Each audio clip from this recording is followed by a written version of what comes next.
Hi everyone, in this video we are doing everybody's favorite thing, the unit circle. So folks, we're going to be going through this step by step, and by the end of this chapter you should be able to generate the unit circle all on your own. So the first thing that we're going to talk about with the unit circle, which is something we've kind of talked about just very briefly so far whenever it's come up, is that the unit circle has a radius of 1. And this is nice to remember because it tells us the first coordinates of the unit circle. So if from the center to the outside, if that is a radius of 1, that means this first coordinate is over 1 up 0. It also means that this point, which is from the center to the outside of the radius, has coordinates 0, 1. And that this coordinate would be -1, 0, and this coordinate would be 0, -1. So those are the top, bottom, left, and right points of the unit circle. Next, what we're going to be doing is filling out the degree measurements of the unit circle. So let's go ahead and do our degrees. Let's write those on the solid lines here. So if my angles start from the x-axis and rotate up, this would have a measurement of 0 degrees. But if I rotate all the way around, then it would have a measurement of 360 degrees. So when we're talking about this angle, usually we refer to it as either 0 degrees or 360 degrees. Now let's go ahead and start with our next angle. And if we realize that there are 360 degrees in a circle, if I divide this into fourths, which is what I have done with these 4 points, then each one is going to be equal to 360 divided by 4. So hopefully you knew that this would be 90 degrees. So rotating up 90 degrees. And if I rotate 90 degrees more, then we'll be at 180 degrees, or the degrees in a straight line. Then if I go further or add 90 degrees more, then we'll be at 270 degrees. And if I add 90 degrees to 270 degrees, ta-da, that takes me up to 360 degrees. So folks, that is how I find my degree measurements of those main points. Now next, we are going to do the 45 degree pieces. So let's just go ahead and show that we did by quarters.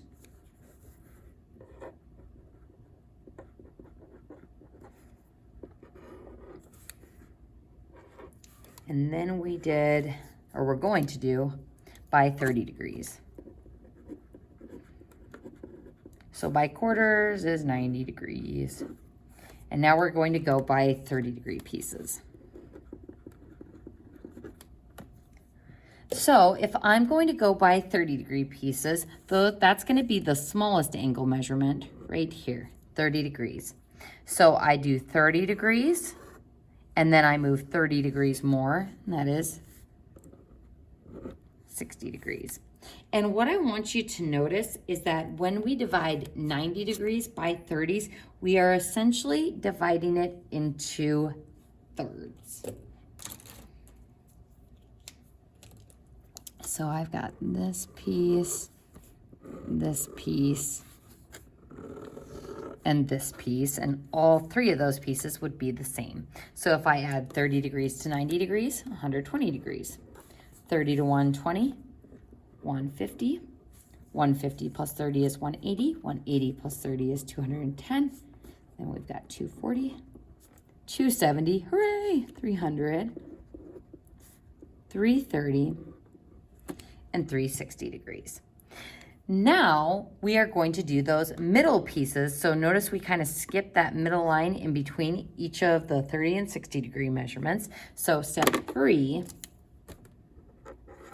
is going to be doing the 45 degree pieces. So we're going by 45 degrees. So this one will be 45. And this is nice because it cuts the 90 degree angle in half. So half of 90 degrees is 45. So from 90, if I go halfway between 90 and 180, 90 plus 45 is 135 degrees. And notice that's nested between 120 and 150, 15 degrees from both. So 180 plus 45 is 225. Plus 45 is 270. Nice little check. Plus 45 is 315 degrees. And then plus 45, woohoo, that takes me back to 360. So folks, that is the easiest part of the unit circle, is doing what we just did, filling out the coordinates of the kind of top, bottom, left, and right points, and all of the degree measurements. So next, what we are going to do is figure out how to do the radian measurements. So we're going to do radians next.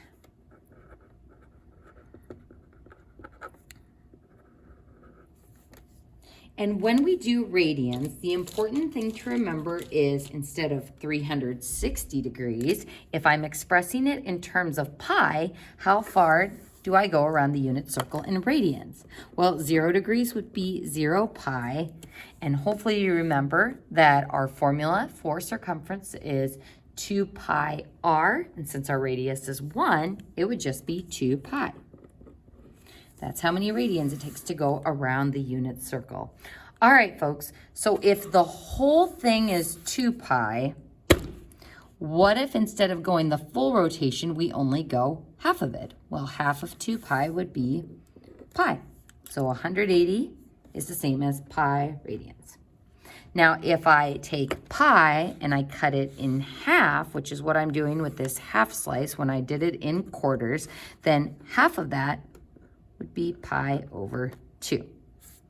So as you can see, when I go to these main points, the right, top, left, and bottom, we're moving by pi over 2. So I go from 0 pi, a half pi or pi over 2, plus another half pi would be a full pi, plus another half pi would be 3 pi over 2, or 1.5 pi. So radians, instead of going by quarters, we go by half pies. I mean, it's still by quarters from here to here, essentially, but we go by half pi to those main points. So that gives us our main points. Let's go ahead and do the 30-degree pieces in terms of radians next. So for the 30-degree pieces, this is where it gets kind of tricky. If I want to think about breaking up a full pi, so this angle, by 30 degrees, I have made 1, 2, 3, 4, 5, 6 pieces. So 1, 2, 3, 4, 5, 6. So that means if this whole half of a pizza is pi, and I have broken it into 6, then each piece of pizza is 1/6 pi. So for the 30-degree pieces, we are going to go by 6 pi. And again, folks, even if you don't want to memorize this, I can visualize taking 1 pi and breaking it up into those 6 equal pieces. So folks, as long as you can remember 0, 2 pi, and that this is pi over here, it's very easy to remember these fraction rules for breaking up the radians. So folks, when I go around, I'm going to be going by 1/6 pi and simplifying as I go. So I start with 1/6. 1/6 pi, pi over 6. 2/6 pi, oops, and I just realized I wrote that 45 in the wrong spot, so we'll have to remember to put the radian measurement up there. So 1/6 pi. 2/6 pi would be pi over 3, because 2 over 6 is 1/3. 3/6 pi, hey, that's 1/2 pi, which is what we have. 4/6 pi would be 2 pi over 3. 5/6 pi, 5 pi over 6. And 6/6 pi simplifies to be just pi. And then we continue around with our 30-degree increments. So 7/6 pi. 8/6 pi, which simplifies to be 4 pi over 3. 9/6 pi, which simplifies to be 3/2 pi. 10/6 pi, or 5 pi over 3. And then finally, 11 6 pi, or 11 pi over 6. And then 12 6 pi, which simplifies to be 2 pi. So 30-degree pieces go by 1 6 pi. So we took pi and we broke this into 6 pieces. So with that in mind, let's see by what increments of pi we're going to go by for the 45-degree pieces. Again, we see that this is 1 full pi from here to here. So how many 45-degree pieces am I breaking 1 pi up into? There's one 45-degree piece. There's the second 45-degree piece. There's the third 45-degree piece. And there's the fourth 45-degree piece. So how much am I breaking 1 pi up into? 1 fourth, 2 fourths, 3 fourths, 4 fourths. So 4 pieces. So we're going to go by fourths. So this is the 1 6 pi. And this is by 1 4 pi. And then we're going to count around similarly by 1 4 pi, reducing our fractions as we go. So 1 4 pi, pi over 4. 2 4 pi, 1/2 pi. 3 4 pi, 3 pi over 4. 4 4 pi, simplifies to be pi. 5 4 pi. 6 4 pi. Again, there's the 3 pi over 2. So it's kind of nice that if you can remember these main quadrant points, you'll be able to check yourself as you're moving around by those fractional increments. So let's see, that was 6 4 pi. So then 7 4 pi. And then that takes us up to 8 4 pi, or just 2. So yay, congratulations. We have now done the degrees and the radian measurements on the unit circle. Now, we've got the coordinates as far as x, y coordinates of each of our kind of main edge points. Now we're going to find the coordinates for each of the angles. Now, before we do that, I want to talk about some ground rules with quadrants. First, this, if I can find my green pen, this quadrant from 0 to 90 degrees is my positive x and positive y part of the coordinate plane, which we call quadrant 1. And we usually use Roman numerals for good old quadrant 1. So quadrant 1 has a positive x value and a positive y value. That's going to be important as we start labeling these points. Now quadrant 2 over here has negative x values because we're moving backwards from 0, 0, and then positive y values. So negative x, positive y. Quadrant 3, ooh, hit a little divot in my dog cam there. Quadrant 3 has negative x, negative y values. Again, folks, I'm just moving backwards on my x-axis and moving down on my y-axis. And then quadrant 4 would have positive x values, negative y values. So it's just my directional movement from 0, 0. So positive x, negative x, and then positive y, negative y, negative y. And those quadrant rules are going to be important as we find our quadrant 1 angles and then transfer that over to the other quadrants. Because again, folks, these points are all equally spaced out because the angles are all equally spaced out. So if you'll notice, these two angles have both the same y value height and also the same x value. We drop it down. So that x distance here is the same as that x distance there. So this beautiful symmetry of the unit circle is going to be really, really helpful to us because all you really need to memorize is quadrant 1 and you will be able to generate all of the other quadrants. And as you guys go on to take calculus, what you'll find if you talk to other students who have taken it, if you can generate quadrant 1, you can really kind of just say, well, what angle am I at over here, or what is the reference angle that maps to my quadrant 1 angle? So once you start like memorizing the unit circle, if you can memorize quadrant 1, you can easily apply that to the other quadrants to figure out what you need for a given problem. So folks, let's go ahead and take a deep breath, and we're going to go ahead and start by looking at our 45-degree angle.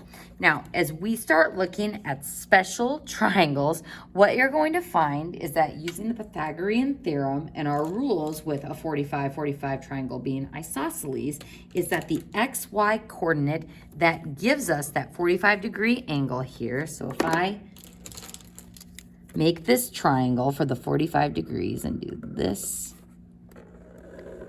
and this would be 45 degrees.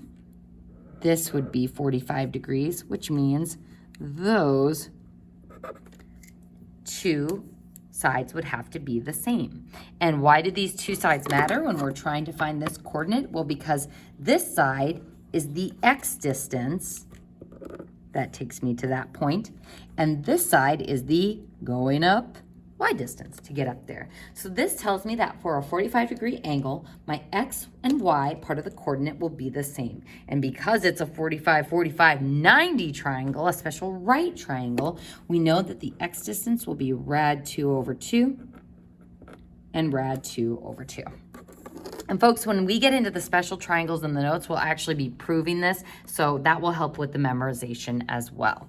Now, before we move into the 30 degrees and the 60 degrees, we're just going to see how these quadrant rules can be applied to those coordinates. So this is what a 45-degree angle's coordinates are in quadrant 1. If I look at the 135-degree angle, this has the same x distance as this one, so I can put a little line there to show that those are the same distance from 0, 0, and also the same y distance. You can see that those are at the same height. So this is going to have the same x value, the same y value. The only thing that will differ is the signs of those values. So the distances are the same, but the signs are going to be different based on the quadrant that the angle is in. So if I go backwards in the x direction and up in the y direction, that means instead of rad 2 over 2, rad 2 over 2, I'll have negative rad 2 over 2 and rad 2 over 2. So a negative sign for the x value in quadrant 2. Now what if I transpose that down to quadrant 3? This also, at this 45-degree point, so 45 degrees from 180, it has the same y distance, just in the negative direction, and the same x distance. So you can see from here to here, going up, from here to here, going down. It's the exact same values. The only thing that changes is the signs. So this one is going to go backwards in the x direction, just like this one, but instead of going up rad 2 over 2, it just falls down rad 2 over 2. So negative rad 2 over 2 and negative rad 2 over 2. So quadrant 3 has a negative x and a negative y to go backwards and fall that distance. And then if we transpose this over to quadrant 4, we see the exact same thing. The y distance is the same, the x distance is the same, just with different signs than the quadrant 1 counterpart. So here I'm going forward and going down to get to this coordinate. So forward and down means positive x, negative y. So rad 2 over 2 and negative rad 2 over 2. Ta-da! So that is why, folks, as long as you can memorize the quadrant 1 coordinates for a 45-degree angle, you will be able to transpose them to all the other different quadrants. So the same thing is going to go for these other two. Now, as far as memorization goes, you probably remember something like, well, they all have denominators of 2, and you would be right, and that comes into play because of our special right triangle rules and the fact that these have a radius of 1 on the unit circle. So let's talk about how we can figure out the numerators from these. You might remember something from trig like 1, 2, 3 or 3, 2, 1. The problem with those mnemonic devices, because I tried memorizing that way when I first learned the unit circle, is you get to this point and it's like, well, is it a 1 here and then a 3 here, or a 3 here and a 1 here? It's really easy to get confused. So notice we've been using this x distance, y distance stuff a lot to kind of think about the quadrants. We're actually going to use the x distance, y distance here as well. So I'm going to first just straight up tell you that this one is 1/2. So I go 1, 2. This one is radical 3. And then this one is radical 3, radical 2, and radical 1 is just 1. So it goes radical 1, radical 2, radical 3, but radical 1 is just 1. And then radical 3, radical 2, 1. So the big thing is, how do I keep it straight that this one is 1/2 rad 3 over 2 and this one is rad 3 over 2, 1/2. My strategy, folks, is to look at my x distance of those points. So if I were to look at this distance from 0 to 1, 0 to 1 is something I can visualize. This has a distance of 1. If I know that one of these has an x distance of 1/2, if I drop this line down,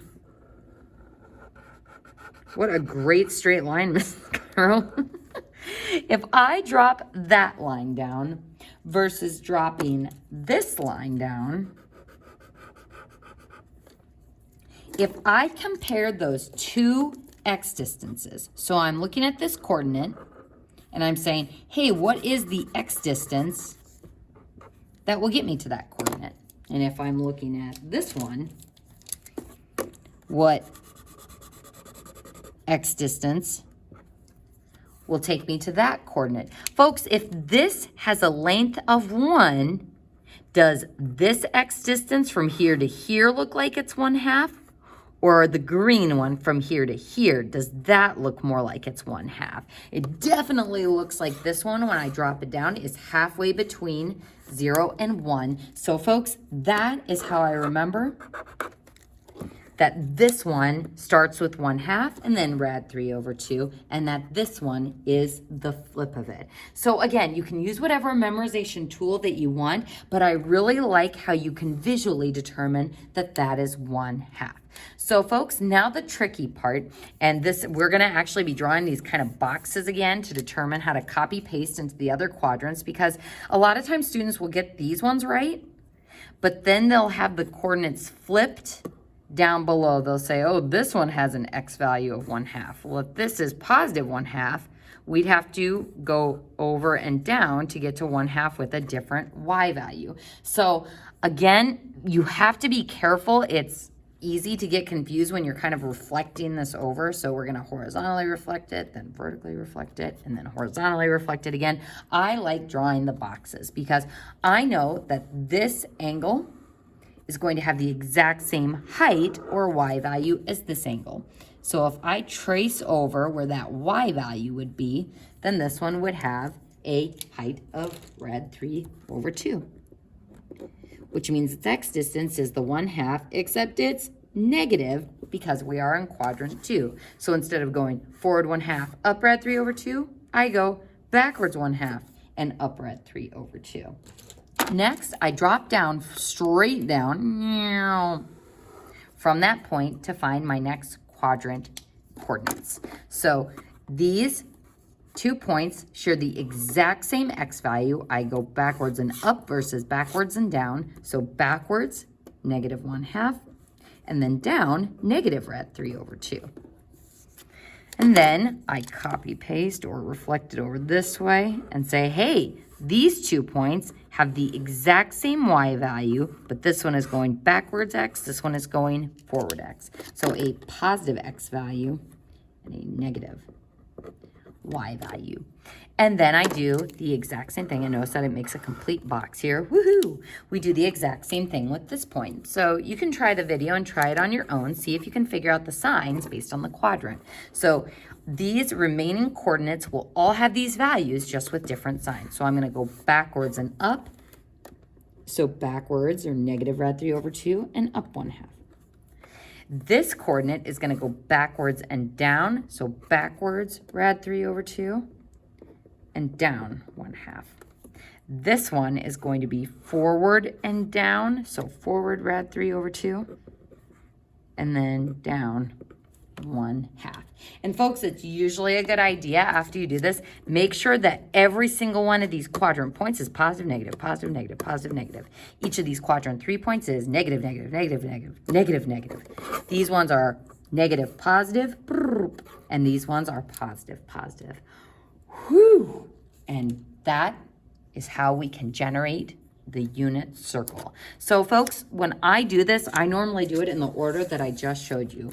I start with my 0, 1 coordinates, I guess, like the 0, 1, 1, 0, 0, negative 1. Maybe I should put it as 1, 0 first. So I start with the easy coordinates.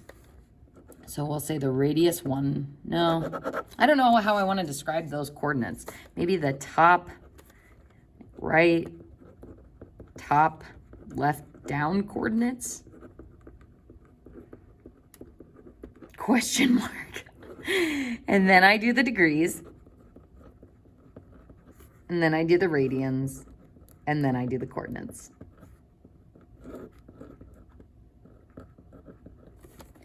And as you get more savvy with this, and as we start practicing using the unit circle, you will start to be able to figure out, okay, if I want to know the sine of 225 degrees, that is a 45-degree reference angle in quadrant 3. So I know it has to be negative rad 2 over 2 and negative rad 2 over 2. But it is going to take some practice, especially those of you who took, pandemic tricks. So use your unit circle, and on the back of your handout, it should be a blank one for you to practice generating it. Folks, you can print off as many of these as you want. You can find them very easily online, or you can print them directly from Canvas, but please practice this. And maybe you don't want to go in this order. Find something that works for you. Find a way to make it make sense. Maybe you want to watch this video 5 times on Saturday. I wouldn't do that, but find a way to make it make sense to you so that you can memorize it and generate it. The last thing that we are going to be doing on this sheet, and this is important, is we're going to be talking about good old SOHCAHTOA. If you're like, that seems weird. Why are we talking about SOHCAHTOA now? Well, when we think about these angles, when we drop the y distance and drop the y distance and drop the y distance, these are all right triangles that we are forming.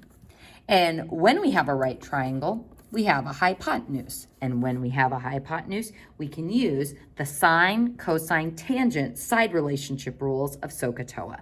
Now, something to note is that when we're thinking about opposite over adjacent or adjacent over hypotenuse, if I wanted to find the sine of an angle, this would be, and let's see. Let's just go ahead and do this one. So if I wanted to find sine of this angle, sine would be opposite, which is the y distance, so opposite, over adjacent, which would be the x distance. So opposite over, opposite over hypotenuse, oh boy. So the hypotenuse, sorry, I thought we were doing tangent for a second. The hypotenuse would be my radius, or 1, because we are dealing with the unit circle. So folks, if I wanted to find sine, that's opposite over hypotenuse. So opposite is y over hypotenuse, which is our r value, which is 1. So when we're dealing with the unit circle and our radius is 1, then sine is just equal to y. Now cosine of that same angle would be adjacent over hypotenuse, so x over r, or x over 1. And I still like to write it as x over r here because when we're not dealing with the unit circle and we are just dealing with regular old triangles that have a non-1 radius, this trig relationship still holds true. Then tangent of theta is equal to opposite over adjacent. So opposite is y over adjacent, which is x, so y over x. So this brings us to our special unit circle relationships. So unit circle, since our r is 1, we can get a little bit more specific. Those xy coordinates, we can just write as cosine of theta and sine of theta. Because if our radius is 1, then y over 1 is just y, and sine is equal to y. If r is equal to 1, then cosine is just equal to x. So my way of remembering this, folks, and again, this is kind of dumb. I like to go the logic route, but sometimes it's nice to just have a way of thinking through it. X comes alphabetically before y. C comes alphabetically before S. So you're having a bad day and you can't figure out which one is which. That is a quick, easy way to memorize it. But you can simply draw a right triangle and practice stating those trig relationships, which is what we're going to be working on a lot in this chapter. So folks, a lot of things are being introduced here, but I don't expect you to feel great about this after watching this video. We are going to do so much practice with all of this that you are going to feel lots better after we complete Unit 8, but it still is going to require some practice on your part. It was really hard for me to memorize the unit circle. I'm more of a process person and less of a visual person, so as you can see, I tend to do more this sort of stuff versus this sort of stuff, but it's important to find what's going to work for you. The other thing that I wanted to write as far as the unit circle goes is tangent is y over x. So for the unit circle, I can also say that tangent is sine of theta over cosine of theta, because sine is equal to y, cosine is equal to x. So either of those relationships is true. So what I would recommend doing is trying on your own at least a couple of times to try to generate your own unit circle. And maybe when you practice, you want to practice just doing quadrant 1 initially to practice especially these 3 coordinates here, so you can copy paste those or transpose those to the other quadrants. And that concludes our unit circle introduction. Good job!